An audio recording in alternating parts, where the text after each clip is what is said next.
Good morning guys, welcome back to a page in the chapter, or welcome if you are new here. My name is Paige and it is time for another reading vlog. So I'm currently reading, that's upside down, I'm currently reading a random Regency romance that I found on my Kindle. I'm not really sure how I'm feeling it. I'm still feeling a little bit slumpy. I'm doing better slump wise, but I'm still feeling slumpy. I've entered a new phase of the slump where I've switched to cozy games and I'm back on a Fae Farm obsession, and I just want to play Fae Farm most of the time. But I am technically reading this Regency romance, and also this week I would really like to try and get to the Crimson Moth if I could. Been seeing so much hype around this book and so many people loving it, and even though it's YA, it still sounds right up my alley, and I really am hoping to get to it this week. Oh, I actually wanted to get to it last week, but it just didn't happen. So yeah, hopefully we can get to it this week, and those two books will be the plan for this week. It is a Monday. I'm feeling hopeful about how this week could go. I won't have the weekend to read really because I'm going home this weekend, which I'm really excited about. Yeah, hopefully between now and Friday I can get 2 books read. In a normal week I wouldn't doubt it, but because of the slump, who knows. But yeah, that is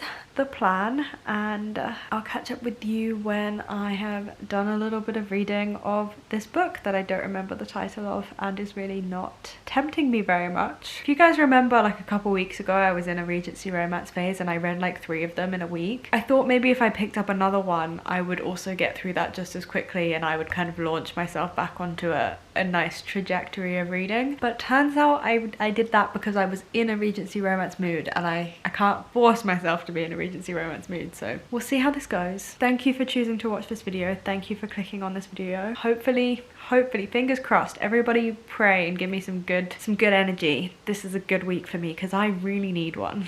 Hi guys, so I am now 35% into this book, which is called To Ruin a Duke, and I can honestly see this being a 1 or a 2-star book for me, and I'm gonna tell you why. So the tension has been broken already at this 37% mark, and I dislike that in a book. I've talked in vlogs before about how I dislike that, but what I particularly dislike about it in this setting is that they're not married, which sometimes, you know, that can be a thing in historical romances, that our characters will get together and then, you know, it can be a thing that drives the plot. Isn't being used as a way to drive the plot. It's not like a trope. It's not like they've been compromised and now they're forced to get married. It's not a forced proximity. It's not a marriage of convenience. It's none of those tropes where like it makes sense for them to have got together this early and not be married. It's just kind of the way the plot has gone, and it to me just kind of feels like our main character does not fit into a historical romance like genre very well. She is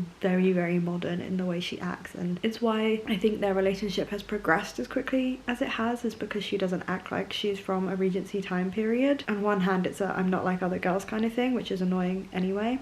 But also I don't understand the point in having a Regency romance or making it be a Regency romance if you're not gonna adhere to some of the conventions of the time period. Like, it doesn't have to be perfect. I have read plenty of Regency romances that are not accurate to the time, you know, like women had no rights, and that is not necessarily sexy to read about. So I've read plenty of really good Regency romances that play around with kind of what would have been expected of women and things like that. Like, I'm not saying it needs to be completely rigid and historically accurate, but I don't understand the point in having this be a Regency romance if you're going to have your main character act so much like a modern woman. Like, this isn't, we're not talking about wiggle room here, we're talking about this is just a full-blown modern woman who's just like, you're just calling it a Regency setting, but there's nothing about this plot that suggests it is actually Regency. Which also brings me to my next point. This is also, the tagline of this is a steamy age gap romance. Ages haven't even been mentioned so far at this 35% mark, so please explain to me what about this is an age gap. Like, there isn't really anything about this to suggest that it is an age gap, and they don't read this way. If I hadn't have just opened the tagline now to see the name of this book to tell you, I wouldn't have known. I wouldn't have remembered or been able to tell you from reading this book that it is an age gap romance. So it just kind of feels like there's 2 very big elements of this plot, which is it's supposed to be Regency and it's supposed to be age gap, and those just aren't present enough in this story. So that makes me want to give it a 1 or a 2-star. And then also just personally as well, I'm not finding this book to be particularly sexy or interesting. I'm not rooting for these characters to end up together. They keep being told by people that they are not suited, and these people are kind of right. Not only is it like a station thing, like he's a duke and she's a nobody, so like I can kind of see that, like that's fair, but also like he just keeps talking about how she's so wild and she's so unorganized and not as like regimented or strict as him, and he can't wait to like show her that way of life and change her and adapt her to fitting into that way of life. And I don't like it. I don't think that's sexy, and I don't see this working. It's really hard to be interested in this story when the tension has been broken so early on, and I don't feel any real inclination to keep reading beyond this 35% mark. I mean, I will, but I don't see the point. Like, what am I reading for at this point? So yeah, I don't love this. I will at least get to the 50% mark, and then at the 50% mark I'm promising myself some Fae Farm, because I've been a very hard worker. I've been a hardworking little busy bee today, and I would like to play some Fae Farm, so that's what I will be doing, and I will catch up with you in a little bit. I just finished that book, and fuck did I just read. Oh my god, that was bad. There were some pretty wild things happening. Like, I personally just didn't like the direction this book took. It basically, the guy you always think is going to be the villain just ends up being the villain. Like, fair enough. That wasn't necessarily the issue. The issue is that he does some pretty ludicrous things. We never find out why he does any of these things. Like, we never ever find out a reasoning, even if it's a terrible reasoning or a deranged reasoning. We never get given one. And then we also don't see him get any punishment for any of the things he's done. Like, as a reader, this ending is so unfulfilling. It felt like the ending of this book was so rushed. We spent the first 50% with like this like sexual build-up, and then the last 50% is so rushed with like plot, but it's not a good plot because it's also rushed and terrible. So this is not making any sense, but my brain has actually been fried by how bad this book was. So the last point that I talked to you, I was at like 35% whatever, and I said like the tension has been broken. They hadn't gone like the full way. They didn't do the full shebang. They did do the full shebang at 99% of the book. So you can imagine how rushed and terribly written that was to take place at the 99% mark. 99%. It was so bad. It was so bad. Like, we didn't really get to see anything of them being a couple together. There's a point in the book where they talk about how they've only like been together in sexual scenarios and they don't know each other very well, which is true. And I was like, okay, at least like the author acknowledges this, and now we're gonna get some real romantic relationship development, and we do not. We get this fake plot nonsense that leads to all sorts of craziness and guns and shootings at the end of this book, where we never find out reasons why any of these things happen, why any of these plot points have occurred, or characters have acted the way they have. And there's like a weird thing with like another guy who wants to marry her that never comes to any fruition at all. Like, again, like you could remove that element from the book, everything would have still happened exactly the same way. It was so strange. So this book feels as if someone had a general outline of a Regency romance they wanted to write, and they just wrote with a running stream of consciousness. That's how the structure of this book feels, and I hated it so much, and we are not off to a great start this week, and my reading slump is not showing any signs of ending when I've just read a 1-star book. I'm gonna play Fae Farm now because I really think I've earned it. But yeah, I don't recommend this book. Age gap was not a factor. The Regency becomes more of a factor, I will say, in the last 50% of this book, but I couldn't really give it any credit for the Regency becoming a bigger element because the plot becomes so stupid, and I could even get behind the stupid plot. All I was asking for to give this 2 stars, like all I was asking for was to find out why all of this had happened. Why was her cousin so controlling and manipulative? Like, why did he want to marry her? Why was he causing this many issues in her relationship? Like, I just needed to know why. And there wasn't even an attempt at it. And then yeah, the actual like smut scene taking place at the 99% mark and being incredibly rushed, not actually adding any relationship development or any kind of, it didn't add anything. If you're gonna wait until and have it be the very last scene of the book, like, you're just adding it in for the sake of it at that point, surely. So yeah, I'm really not happy with how this turned out. and I cannot wait to start reading The Crimson Moth because I've heard much better things about that, and I'm really hoping for that one to slay.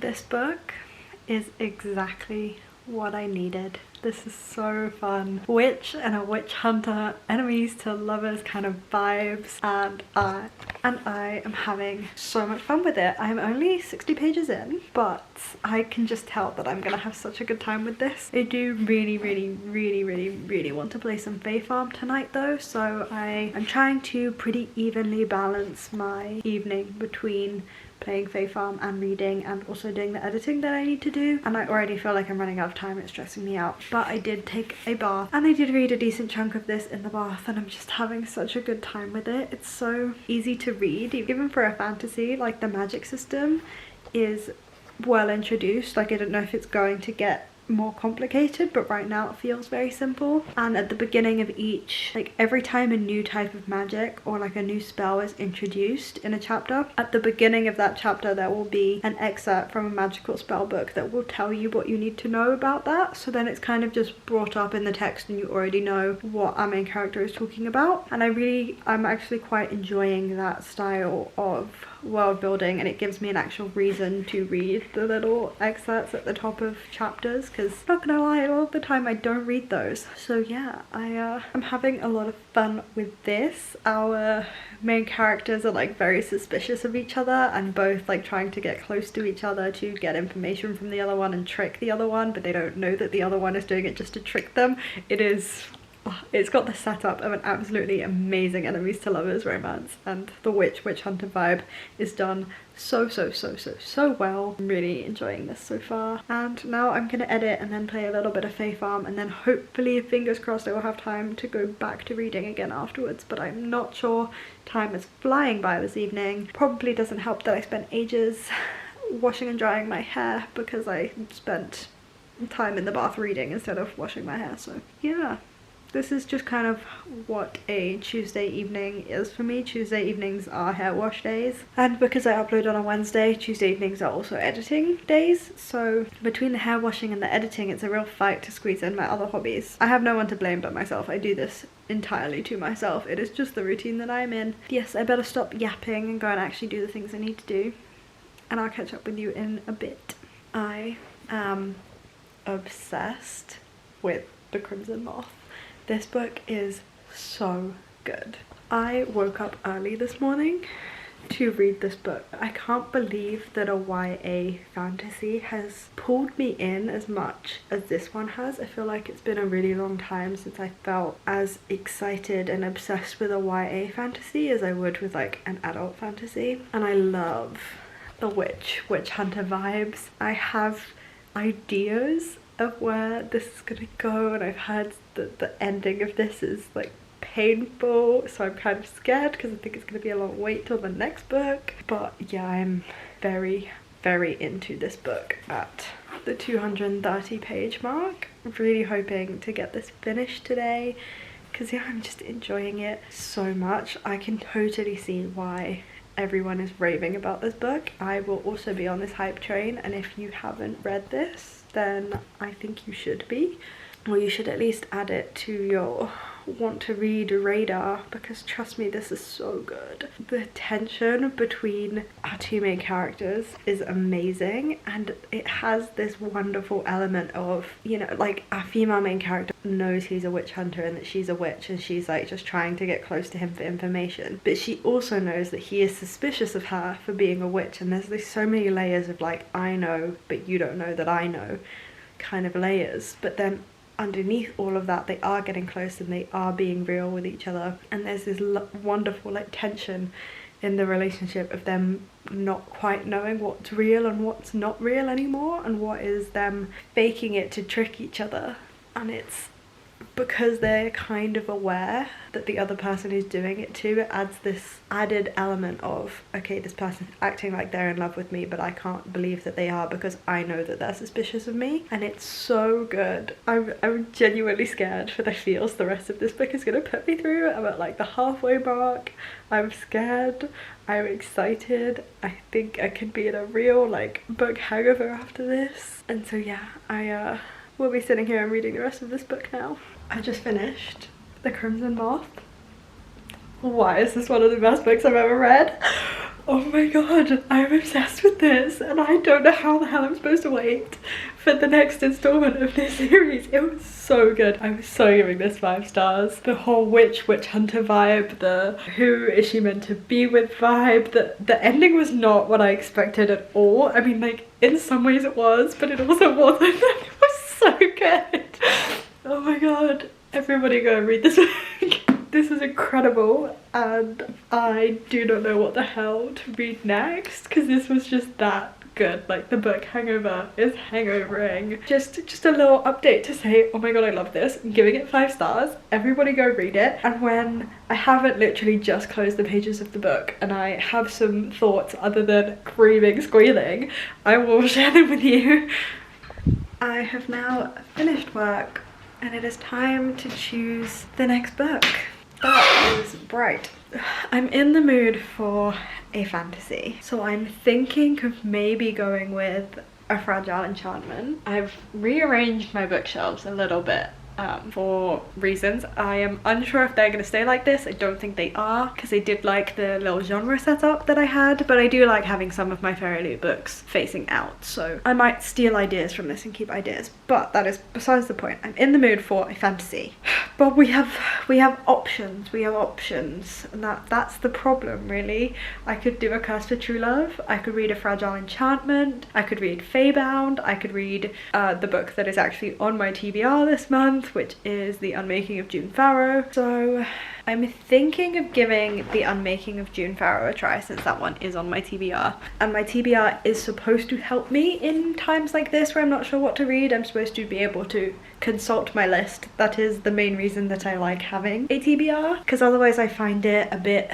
confining or like too much pressure. So I like to just use it as a, when I don't know what I want to read, here's a list of ideas, and this is on there. So I think we're gonna give this a go. I don't know much about this. This will be my first Adrienne Young, but I'm really excited about it, and I do have other Adrienne Young books on my radar that I would like to get to. I believe this is a, I want to say it's cozy, but I don't know if I'm making that up, but I do think this is a magical realism type of situation, and I think those tend to be quite cozy. And I believe this follows our main character, June Farrow, as she kind of is led on an adventure to figure out what has happened to her parents or her grandparents, or like some member of her family basically. And I'm gonna give this a go. It's quite a short read, so I'm hoping I'll be able to finish it before the end of the week. And yeah, let's go give this a try. I am 60 pages into The Unmaking of June Farrow, and this book is creeping me out. It's really good. I'm really hooked by the mystery, so I don't think I can DNF it because I'm so desperate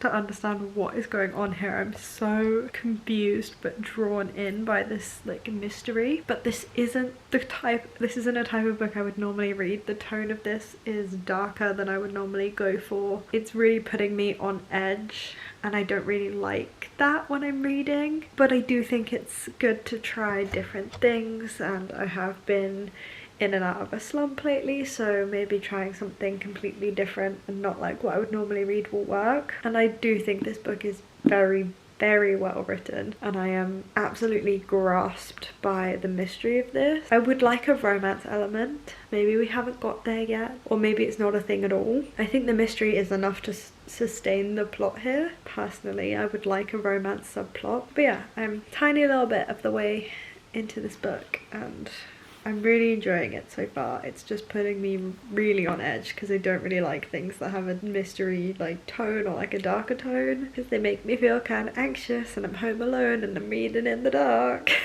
Yeah, I'm gonna make some dinner. I'm gonna venture into the very dark empty kitchen by myself, and I'm Gonna make some dinner, keep reading. We'll probably just update you in the morning now because I don't think too much is gonna go on this evening. Yeah, I will see you in the morning. So I am 160 pages into The Unmaking of June Farrow and I am enjoying this, I think. It's so unlike anything I would normally read that I don't know how to rate it or like what I'm thinking of it, but I am like really craving reading it when I'm not reading it. So I definitely feel very positively about this book. It is really drawing me in. It follows our main character, June Farrow, and when her grandmother dies, she ends up discovering like this deep secret about the women in her family, and this leads her on a bit of an adventure to find answers about what happened to her mother. But it's also like set against the backdrop of some more mysteries to uncover, and which I'm sure haven't been brought up for no reason and are probably going to play a role in this story. And it kind of just feels like every time we get an answer for one thing, there's like more questions. I normally stick to romantasy or contemporary romance. It's quite nice to try something different, even though I'm always very reluctant to do it.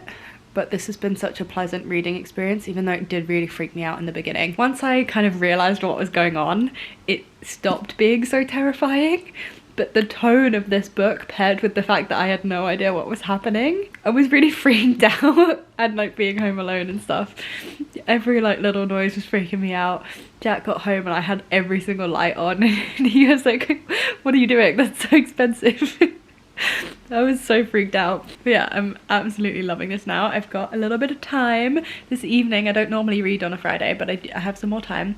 So I'm gonna do some reading of this, and then I probably will wrap up this vlog early tomorrow morning because I am going home. I'm gonna go see the flutes tomorrow. So I don't think I will get any reading done this weekend, and any free time I do have this weekend will be spent filming and editing, so I hopefully don't miss any uploads by going home. So yeah, nice little cozy Friday evening reading The Unmaking of June Farrow. This book is it's very spring vibes actually. It's like the spring version of cozy. I don't know if that makes sense. Like you have autumn cozy and you have spring cozy and they're different vibes, and this is spring cozy. So I'm kind of reading it at the perfect time of year and I would really recommend it. So yeah, I will go and read a little bit more of this now and then catch up with you guys whenever I have an update. I did some overnight curls and they're a little bit intense right now, but I have plans later, so I'm hoping the fact that they're intense now means they'll fall out to a nice stage by the time I get to my plans. But I did finish The Unmaking of June Farrow last night and I really had to sit with my feelings on this for a while, because kind of immediately I was like 5 stars, loved it, and then the more I thought about it, the more I picked up on things that I wasn't sure I liked, and then I dropped it down, and then I was like, but enjoyment wise I did really enjoy it, and trying to figure out how I actually felt about this book was interesting. So I did come to the conclusion that I really enjoyed it, especially for something that I don't typically read. I think the magical realism aspect of this book is excellent. The world building was so incredibly seamless, and I realized this when I was trying to talk to Jack about what this book was about, and he was getting so confused and I was really struggling to explain it. And then I realized how excellently done it is in this book, that as you read it you don't feel confused or overwhelmed or anything like that, and it's actually quite a complicated magic system world building-y thing, and it doesn't feel confusing at all when you're reading it. It is only when you're trying to talk about it that it becomes confusing. So I thought that was excellent. I felt like June Farrow as a character also excellent, but what I kind of questioned about this was I felt like a lot of the relationship development took place off page, I guess. Like I didn't really believe the undying love between these characters. Like don't get me wrong, I wanted to see them together and I was like happy about it. I just felt like that was an aspect that could have been done more. And I think, to be honest, my main like criticisms of this book, and they're not really criticisms. It's just that I think I would have wanted it to be longer. Objectively, this book is as long as it needs to be. It tells the story excellently and is still quite a short book for what is actually a very complicated concept, and I think it does it really well for the page count that it has. I enjoyed it, and there were things that I wanted to see more of. I wanted to see more Mason, I wanted to see more Eamon, I wanted to see more like of how the magic system works. I just felt like I wanted to dive into it a little bit more, and also there is like a wider mystery afoot here in this book, which I've mentioned before, that every time you get answers to one mystery, kind of another one gets added, and I felt like the way it wrapped up was a cop-out. I didn't get a reason why, firstly, and I kind of predicted that that was where it was going. Like, I predicted halfway through this book that that is what has happened, and I remember turning to my fiance and going, I know this is going to have some twist, like I know it's not going to be what I think it is, like why have I worked it out halfway through? Like, it's clearly like I'm going to be wrong. And then I wasn't wrong, and I found that a little bit disappointing. But it, like, even the fact that I guess that element of it would have been fine, but then like the bit after that, like how it all wraps up neatly in a perfect little bow, she gets her happily ever after kind of thing, like that is the aspect that I felt was a cop-out, because we did not get a reason for why. So I ultimately ended up giving this book 4 stars, which is still a very positive rating. I still really enjoyed it, would recommend it if you are wanting something different with like a cozy mystery vibe that's also magical realism. I think this is insanely good, and I did really enjoy it. There were just aspects I didn't like. But if we ignore the Regency romance I read right at the start of this week, we've had a very good week of reading. I have read some very good books. The Crimson Moth might be one of my favorites of the year. I had such a good time with this one, had so much fun, and think this is excellent, and I cannot wait for the next book in this series. I don't know what I'm gonna do in the meantime, because I need it now. That ending, oh my god. And then I picked this up kind of just because I was in the mood for fantasy after this, and this was on my TBR. I wasn't expecting to like this as much as I actually did, so I feel like I've had an excellent reading week, and I'm looking forward to continuing this energy into next week, because I have some ideas already of what I want to read, which is very fun, and I think I might be continuing on a fantasy vibe for as long as I possibly can, because I'm just enjoying it a lot more than I thought I would. I was putting off the Crimson Moth because it's fantasy, and because I thought it was a YA fantasy, and I guess I would still say it's a YA, but it's written more like an adult fantasy than a YA. I found it a lot more engaging than I was expecting to. There's a real difference in the tone of this book and the way this is written and the audience this is written for, in comparison to, say, Once Upon a Broken Heart, which I think really leans in to YA and feels very young when you read it. This, I was pleasantly surprised by how intricate the writing was, considering it was a YA, and I've realised that maybe I'm just quite out of touch with YA, and it is being written in a much more adult way. So I think I'm going to give some more YA fantasies a try to see what I've been missing out on all this time. But yeah, thank you guys for watching this vlog. I do hope you enjoyed.